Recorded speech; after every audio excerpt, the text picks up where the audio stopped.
আসসালামু আলাইকুম ওয়া রাহমাতুল্লাহি ওয়া বারাকাতুহু।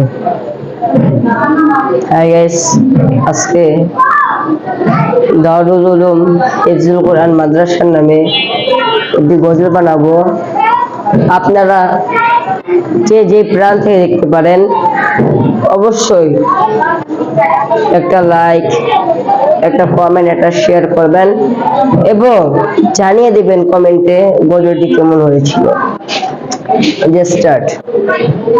চল চল চল রে সবাই দারুল উলুম মাদ্রাসায়, চল চল চল রে সবাই দারুল উলুম মাদ্রাসায়। দিনী ইলম শিখতে সবাই, দিনী ইলম শিখতে সবাই।